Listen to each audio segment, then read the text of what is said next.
Welcome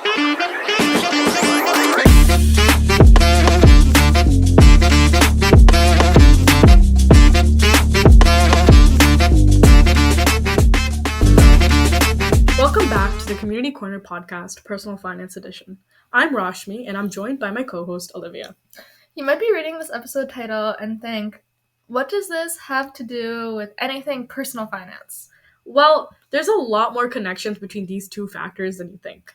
For many American families, high school students often choose the path of going into college. It's essentially the requirement for most people. Mm-hmm. From free public education that many students do to paying a lot of money, around $30,000 or even all the way up to $70,000 a year, it's a huge financial burden. And if you haven't considered how to pay for college tuition, it can be very difficult down the line. You'll find yourself taking out loans that you can't pay back and end up in this mountain of debt. According to the Education Data Initiative, the federal loan balance is $1.645 trillion and accounts for 93.1% of all student loan debt.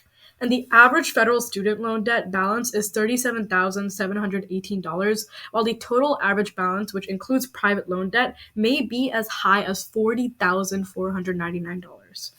As college tuition is growing higher and higher in cost, this is only becoming a bigger problem for many people, especially considering that most people do end up going to college. Exactly. This is why this episode is dedicated to parents and kids on how to make sure that this won't be a burden in their lives.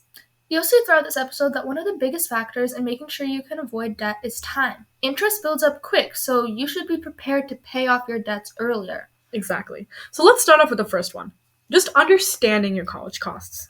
Planning for college involves estimating and understanding the costs associated with tuition, room and board, books, supplies, transportations, and all the other expenses that tie into that. Knowing these costs helps in creating a financial plan. One of the factors that takes up a big chunk of your tuition is room and board. Let's say that the college you want to go to is nearby your home. You may not to live on campus unless there is a requirement by the college. But this can significantly drop your college tuition before you even set up a payment method. Gauging what type of university you want to go to is also important. You need to understand your personal financial capabilities and the limitations in assessing the affordability of different colleges and making informed decisions about the cost of attendance, loan options, and the impact on future finances. This ties back into the idea we mentioned earlier.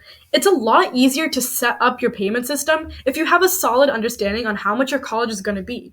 That way, you don't put more money into savings, which can potentially hinder your family's financial situation. So we've been using the word payment system a lot. So let's talk about that. What are some ways to save up for college? There's two methods I recommend. The 529 plan or the Cordovell Education Savings Account, otherwise called ESA.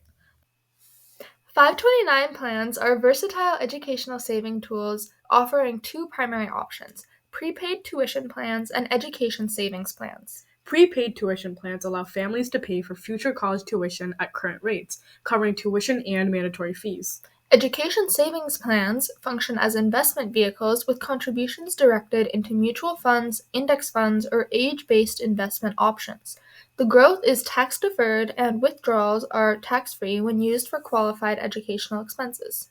What makes them very useful lies in their tax benefits. Contributions to 529 plans are made post-tax, but the earnings grow tax-deferred, and withdrawals for qualified educational expenses are entirely tax-free, providing a substantial financial advantage. These plans offer flexibility by covering a broad spectrum of qualified expenses, including tuition, fees, room and board, books, and supplies. One significant advantage is the absence of income restrictions, allowing contributors of any income level to participate. Depending on the state, 529 plans often accommodate high contribution limits, enabling families to accumulate significant funds for educational purposes. Another key benefit is beneficiary portability. A beneficiary is the person who owns the money accumulated.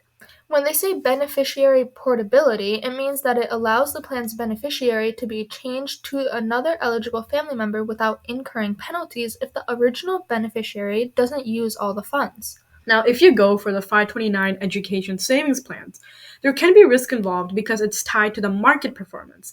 If there is a huge drop in the market performance, that can affect the value of your plan. Additionally, withdrawing funds for non-qualified expenses results in income tax and a 10% penalty on earnings, so make sure you stick to the plan's guidelines to maximize their benefits.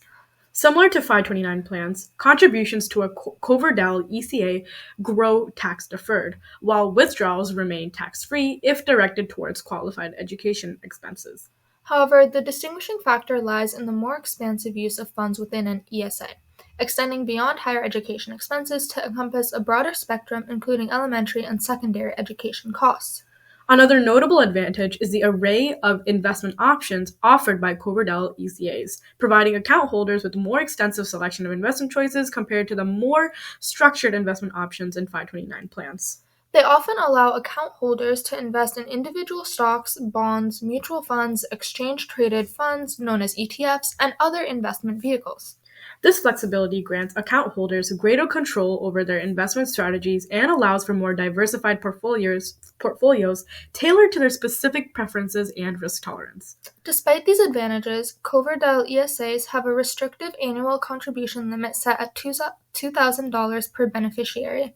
This can create a challenge for families seeking to accumulate larger sums for education-related costs. There are also some income restrictions that apply. This account is for contributors with high income levels, which limits the pool of individuals able to contribute to the account. Each plan has its pros and cons, but choosing between the two depends on which account best suits your savings goals and situation. Aside from planning your finances in time for college, fostering open communication within families about financial capabilities and expectations for college funding is crucial. This communication enables a deeper understanding of how much families can contribute financially, allowing students to make realistic choices and set appropriate expectations for themselves. Something to think about is if the student has to pick up a part-time job to help support their family to pay for college. Integrating these approaches aids in creating a more comprehensive financial strategy, where both student contributions through employment, if needed, and family financial support align to mitigate the overall cost burden of higher education. Not only will this make your college experience stress-free, the accumulation of debt won't be looming over you into post-graduation or even well into your career. Thanks for tuning in to this week's episode of Community Corner Podcast, Personal Finance Edition. This is Olivia and Rashmi, cashing out.